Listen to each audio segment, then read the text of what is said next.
Can you hear me? I can't hear myself, but I feel like I'm giving a talk in a rock concert.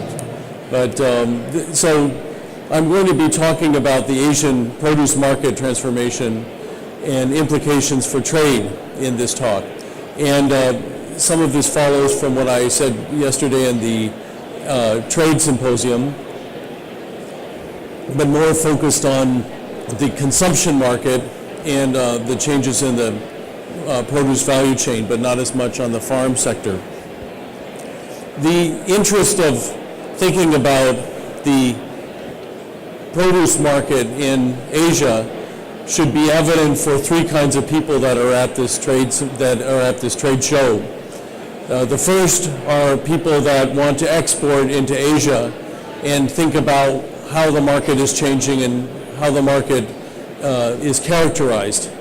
The second would be people that are looking to partner with Asians, let's say in the sense of farm production or marketing activities or perhaps service activities to the farm sector. And I think that that's quite interesting because at the trade show yesterday, the trade symposium, a Chinese e-commerce company owner noted that there's a real interest and very strong push for Asian entrepreneurs to partner with U.S. and European and other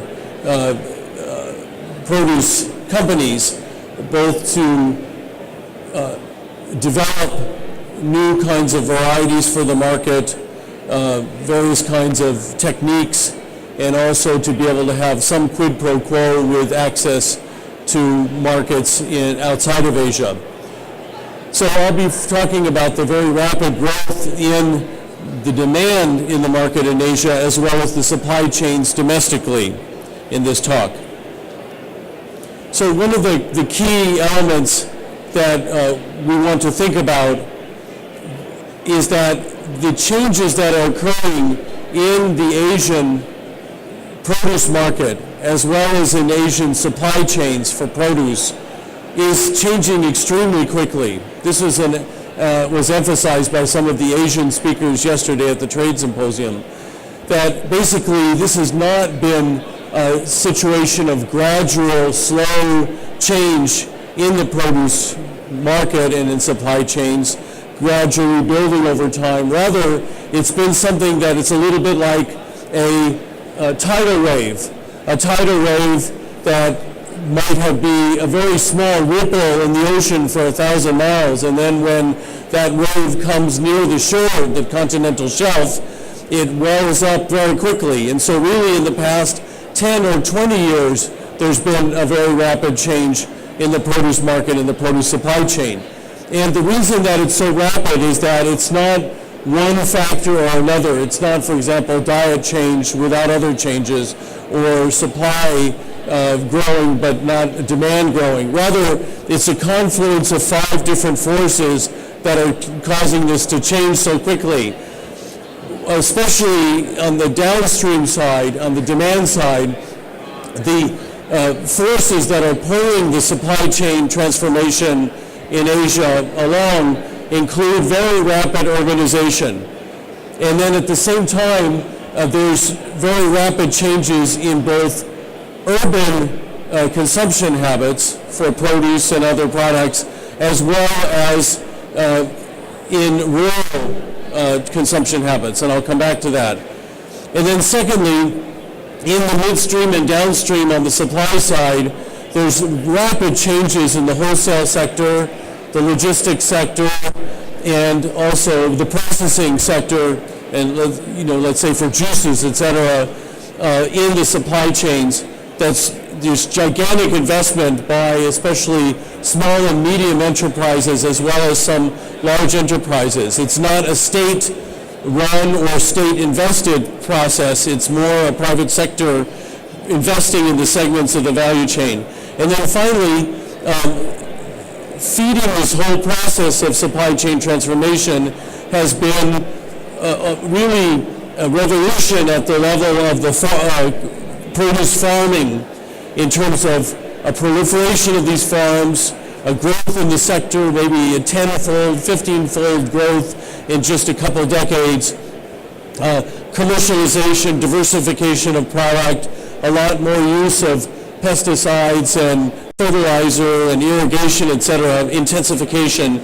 I won't talk about that in this talk very much because I've been asked to focus more on the consumption side and the supply chain side, but there's also an interesting story there to facilitate this rapid change in the supply chains and in the throughput into the system. There's been a proliferation of mobile outsourcing services, for example, that are providing, for example, in the mango sector in Indonesia, A to Z services from planting to soil preparation to pruning to spraying to harvesting to marketing the product for different both export and domestic market. So there's been a whole set of changes that have occurred rapidly upstream in the supply chain, but I won't focus so much on that in this talk. Now I think that an image that is extremely important for understanding the market is to understand that really what happens in the domestic market in Asia, and especially the urban market in Asia, is the centerpiece to understanding that market as a possible export target for produce businesses or for partnerships in the supply chain. Why? Because basically, in most of the countries in Asia, probably 2% of the consumption of fruits and vegetables is coming from imports, maybe 3%. It's very low. Most of the imports are going to other products, especially grains and in some cases meat.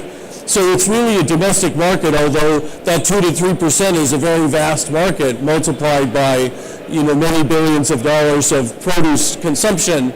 But a lot of this is to understand what's happening to the domestic market. And by the same token, even though the exports, let's say China is the largest fruit and vegetable exporting country in the world, again, it's only about 2 or 3% of Chinese production is being exported. So the trade element is maybe a 3% or 2% margin, although very important for us at the show. It's extremely interesting and important to understand what's happening in the domestic market. And a key element here is the urbanization. If you look at this figure, in 1970, only 24% of Asian population was in cities. This has doubled to 45% in 2011. And if you think about it, it's going at different rates between South Asia, where it's about a third, although it's probably more than that because it's probably undercounted, and Southeast Asia and China, which is maybe 40 to 45% of people are in urban areas. And a very important thing to think about in the Asian context is that one of the main things that has changed, the main thing that's different about Asia is not the Asian transformation itself, because many elements of the Asian food system transformation are exactly what occurred in the United States. From shopping locally, from mom and pop shops and wet markets to shopping in supermarkets, from urban market being very small share of total to being important share of the total. These things have occurred both in the United States and in Asia. The main thing that's different about Asia is the extremely rapid pace of these transformations. That's the main thing. And if you look at an example from Korea, you think about the United States, in 1890, 40% of the population was in urban areas. By 1970s, 1980s, 1990s, it was about 75%. This is, in 90 years, we made that transition from mainly rural to mainly urban. That occurred in Korea in 20 years, 5 times faster. And also when I'm going, some of these changes in terms of shift toward produce, shift toward supermarkets, 3 to 5 times faster it occurred in Asia than in the United States. So it's a compressed, rapid change, but in many aspects similar to what happened here. Now, this this statement about the urban market, when you think about it only in population terms, is actually quite understating the importance of the urban market in terms of its share in the food market.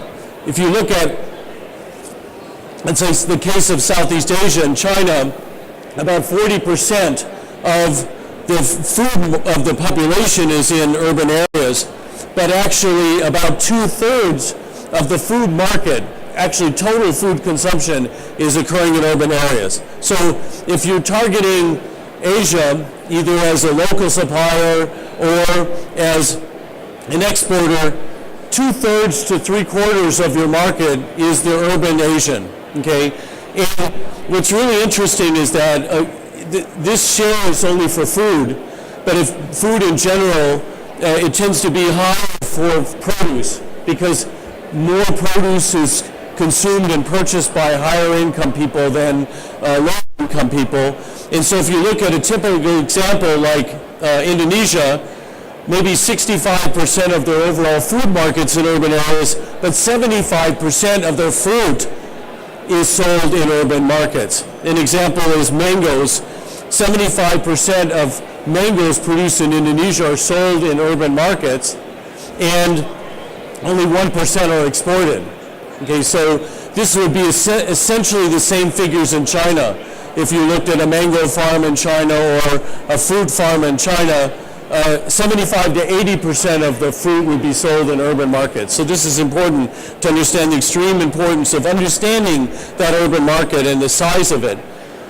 A third point is that these markets are growing extremely quickly in terms of the supply chains.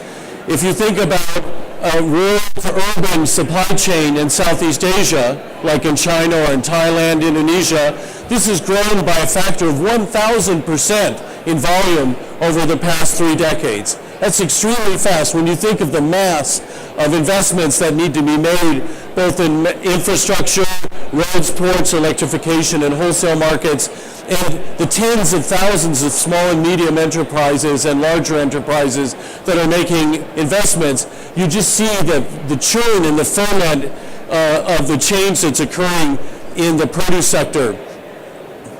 Now, at the same time, in both urban and rural areas, there's a very fast change in diets. And it was quite interesting to hear the talk just before me, because a lot of what the gentleman was talking about was the fact that immigrants to the U.S. or to Canada are bringing traditional food habits with them. They're looking for some of the same food habits. While what we find, for example, in Asia itself, is that there's a very rapid change in the diet there and the uptake of many non-traditional products. So you might get the feeling from the earlier talk that Asian consumers would be looking for more of the same, while in fact it's quite a rapid diversification. One general diversification is the rise of the demand for non-rice products. When I first began working in Asia, which was really around 2000, I remember that people would say that had worked in Asia 20 years before, East Asia and Southeast Asia, they said that basically the fundamental dish was rice with a little bit of vegetables and then maybe a piece of fruit for the children later. It was a rice-based diet, a rice-focused diet. Now, 20 years after that, you have a situation where 75% of the total expenditure on food in urban areas of Asia, Asia being 4 billion people, right, and the urban population being half of that, 2 billion people, 75% of that spend is on non-rice, non-grains, okay? And if you look at it, you go from a situation where fruit and vegetables were very minor, even though they were important theoretically, but in terms of spending, they were nearly a luxury except for cabbage. You then see that by the present time, 16% of all the spending of Asians is on fruit and vegetables. Okay, the same as in the United States. So there's been a convergence, and the market is quite giant for that reason. Also, extremely interesting to me as I've been working, really lived 3 years in China, 4 years in India, 1 year in Myanmar, 1 year in Indonesia over the past decade. I found that a lot of what Asians said about the market was emphasizing its traditional quality, that we continue to eat what we like to eat, our grandmothers like to eat. But instead, by contradiction to that, what I observed was a rapid diversification of products and a love of new kinds of products, both in India and in China and in Thailand and other places that I worked, that was, to me, much more oriented toward diversification of products than anything I'd seen growing up in the United States until maybe recently. So that you see that there's a product cycle where products like kiwi, which was just a mountain fruit in a village fruit in China, then kind of going through the New Zealand and California, et cetera, and becoming a worldwide commodity, reintroduced into China as a major commodity, becomes a basic kind of product within just 10 years. If you look at when I first visited China, for example, in 2003, and I talked about blueberries and avocados, and people said, these are completely new products, we don't eat any of these products. It'd be interesting to try them, but they're unknown and probably unwanted. Now, 15 years later, in the talk yesterday I heard by the gentleman from China that's doing e-commerce, he noted that another phrase in Chinese that says, when you made it, you're eating one avocado a day.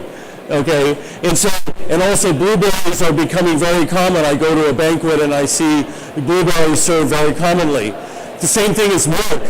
When I went there, people said that milk, we have a disease problem. We can't. We're lactose intolerant. Milk will never take off, except maybe for some children as a supplement.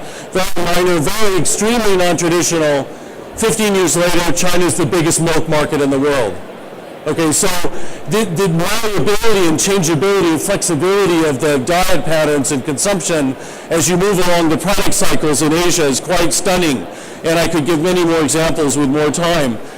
By the same token, even though there's, I would say because I lived so long in China and India, I began to think I couldn't tell the difference of whether I was in France or Italy, because there's a love of seasonal produce and quality produce. We were talking about local. I've never heard a Chinese or a French person say they like local. They like the best, wherever it comes from. The idea of local is a very odd idea. I've talked to a lot of people about that. But people do like to be able to access a product all year in terms of deseasonalization of products. So there's a lot of demand for north-south corridors of product where you can get the product all year. So the same thing, for example, that's happened in berries in the Americas and in Europe and Africa. So you have all year berries. That's the new trend in sourcing by retailers in Asia.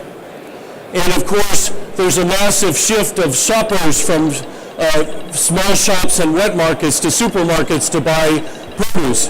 This is interesting to me because people always said, well, this has not happened very much in Asia. And what I've noticed in China and in India and in other places is that it actually happened far faster, this shift, than occurred in the United States historically. If you look at this, I won't go into detail, but I can send you the PowerPoints. Basically, the sales of supermarkets are growing 3 to 5 times faster than incomes in Asia. Okay, so this shift is occurring very quickly, and a lot of it is happening also in fruits and vegetables. In the United States, for 40 years, there was very little fruit sold in supermarkets. 40 years, the first 40 years of supermarkets. Then more in my childhood, in the 70s, 80s, you start to see produce sold. This is already an important thing in Asia. In a far faster way was it introduced. You look at the main Chinese cities, and the consumption work has about 37% of fruit and 22% of vegetables. This is even several years old. In Chinese cities, you can compare that with a similar cuisine culture in Hong Kong, where 59% of fruit and 55% of vegetables already going through supermarkets. That's the trend, and it'll occur very quickly. Now, a lot of the reason that the fruit and vegetables consumption is going up so quickly is because of urbanization, because of incomes improving, et cetera, but also because the supply chains are changing very rapidly.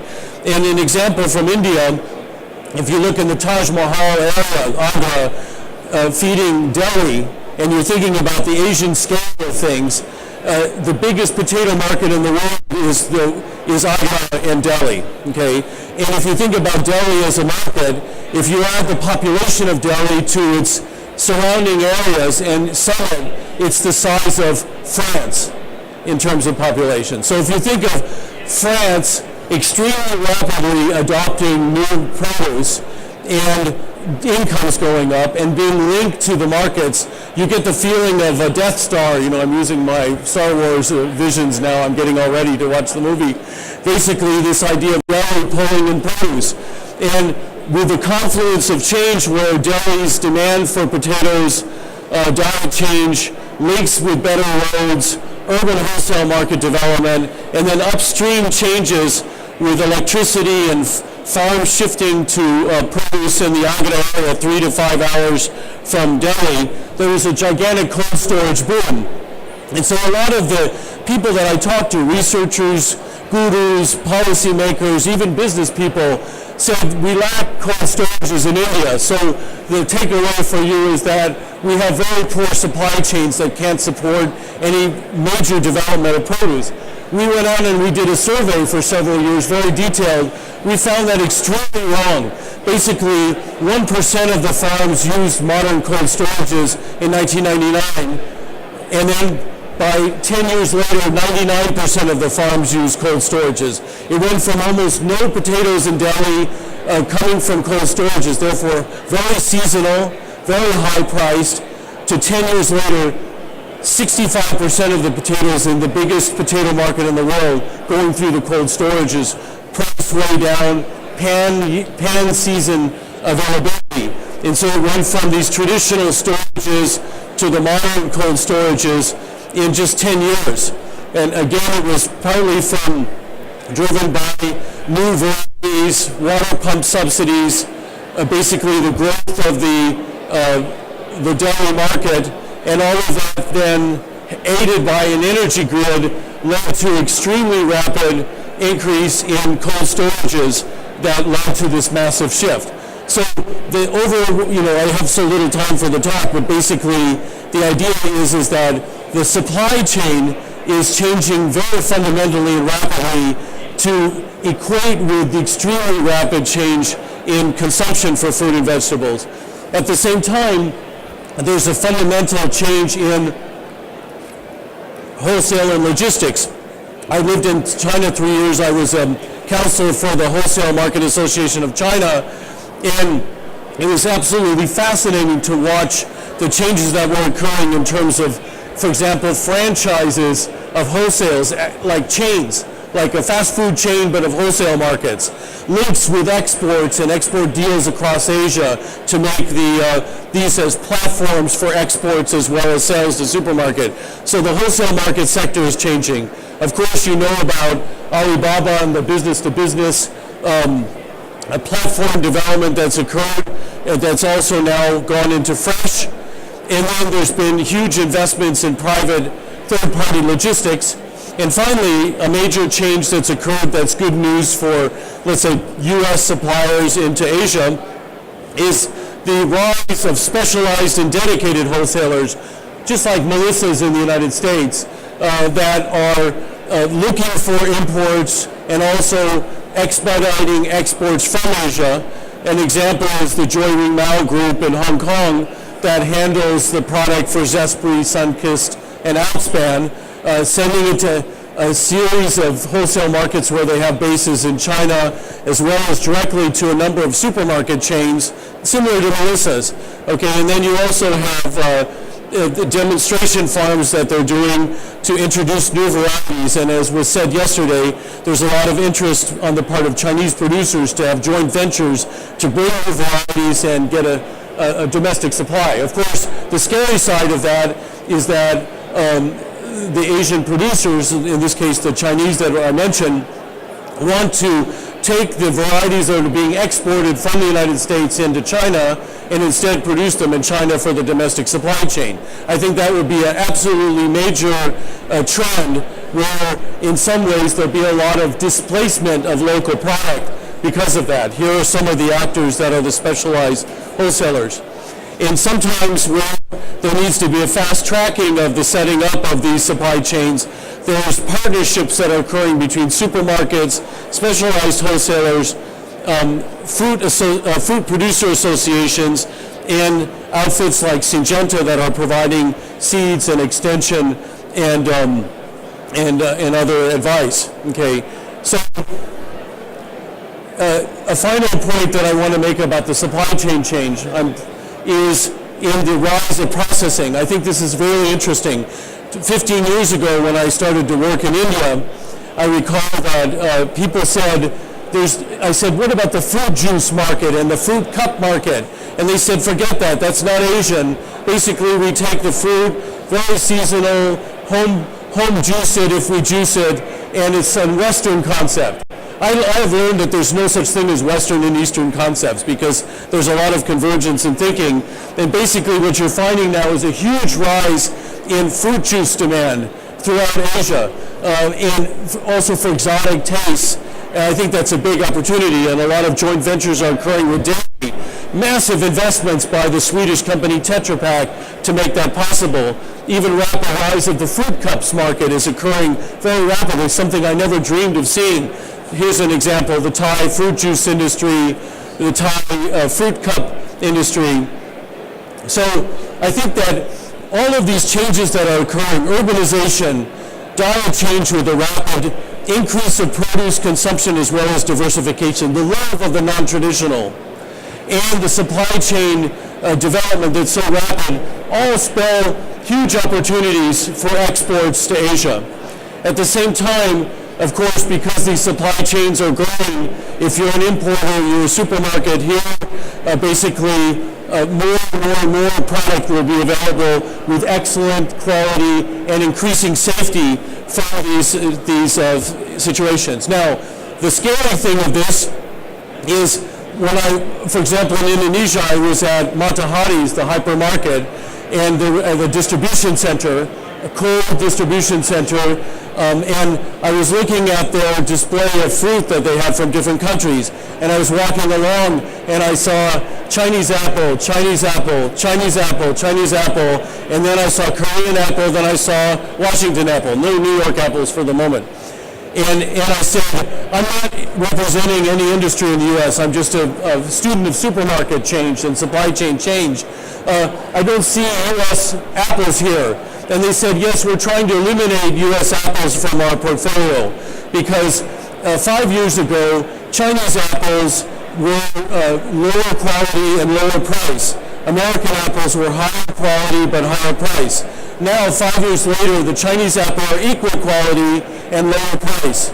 So we're trying to get rid of the American product, except for red globe grapes from California, which we think are of high quality and have a place. And so there was another story that I don't have time for, where there's again a lot of challenge for that product category. I think the key point is that there's no fundamental quality and probably even over time safety advantage that Americans have in the Asian market. So it's gone from an easy market 10 years ago in terms of having a fundamentally better product to being basically equal competitors with a lot more joint ventures and a lot more competition occurring. And that, of course, spells the need to think about partnerships, to think about setting up the kind of north-south corridors that NatureRipe has done with barriers between the U.S. and Latin America, for example. Think about product differentiation, both undiscovered niche products coming from Asia, but also a lot of American products and Canadian products that are very interesting would be of great demand as Asians are differentiating their consumption. And of course, the seed companies and other supply chain and services provision companies and sectors are big business opportunities, as well as very necessary to mesh the product introductions into the Asian market that's growing so rapidly and with such great interest for businesses everywhere. Thank you very much.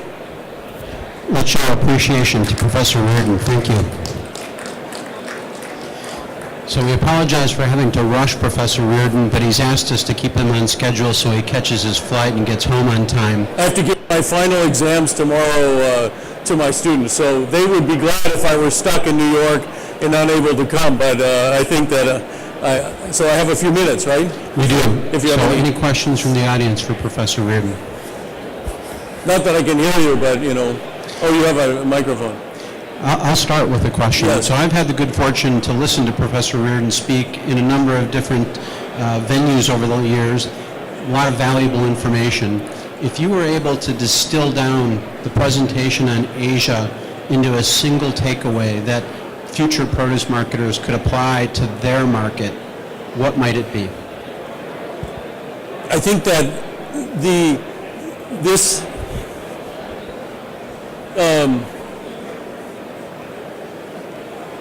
probably thinking about the point that I made earlier about consumption, where you have you basically have a large increase in the demand. I won't try to find the slide. I'll just say that you basically have a gigantic increase in the demand, and there's a big desire to have the end to seasonality as there was in the United States. So it feels very much like 1994 or 1993 in the United States, where somebody has a taste for blueberries and now they want the blueberries all the time. They have fresh asparagus, they want it all the time. So that suddenly the oohs and ahs of interest of avocados and blueberries and asparagus and even local products that were very seasonal, now people want them all the time. So you're in 1994 in the United States, and people have a lot of money to spend, and fruit and vegetables means a lot culturally and in terms of the cuisine. And so there's a big opportunity to do north-south corridors and things that will reduce the seasonality and increase the availability of it. Secondly, I think that just as in the United States in 1994, I grew up, I never heard of blueberries from Michigan. I work now in Michigan. And so then 20 years after that, 30 years after that, blueberries have become a commodity, and there's a differentiation of product, or kiwis. So you're in the moment, just as the Americans were, where we were eating apples and oranges and bananas only, maybe grapes, 4 products only, and very seasonal, to ooh and ah, and desperate to try this new thing and have it available and have it high quality and safe. So I think that in that case, these products that are available that could be either joint venture produced or exported from U.S. have a real demand, and marketing them and promoting them and finding the right partners to move them as wholesale or logistics or even production partners is an absolutely huge opportunity. And of course, e-commerce and these things are only adding to the ease of getting these products out. Excellent. We have time for one more question. Yes. Tom, how do you see the opportunities for fruit and vegetables from Latin America? Yeah. There is a lot of interest in all the countries in the Pacific to export to Asia, China, India. Absolutely. And the Latin Americans, I'm not going to contrast it with the Americans at this point, are avidly setting up free trade agreements, the Chileans with China, with Korea, etc. And so in China and Korea and many other countries are avidly setting up these, looking for these free trade agreements with Latin America. Why? Because many of the products that are thought of as most healthful for aging populations and for diversity of taste, avocados, you name it, quinoa, blueberries, etc., these things are grown in Latin America. And there's also, secondly, there's a certain amount of seasonality differentiation. Of course, one of the interesting side elements of that was noted, has been noted by a number of American suppliers that are selling to China, that are buying from Chile, that are buying, for example, from Chile, is they have a deal for cherries or something like that set up, and then the Chileans say, sorry, the boat is missing. The boat has gone to China because the retailers in China said, we want that boat of product. You know, so there's, part of that is a lot of competition for the product from Latin America is occurring from Asia now. And the Latin Americans are really fast as usual in quality and safety and marketing and the promotion campaigns, being there, being adaptable, and riding the wave of the interest in the superfruits and this kind of thing. I think that's fascinating. And of course, where Americans have, let's say North Americans have, or United Statesians, not even North American, have joint ventures with Latin Americans, this is turning out to be, you know, an all-season deal that can be made, and so it's a win-win proposition. So thank you so much for listening to me, and I need to run now to give my exam to my students.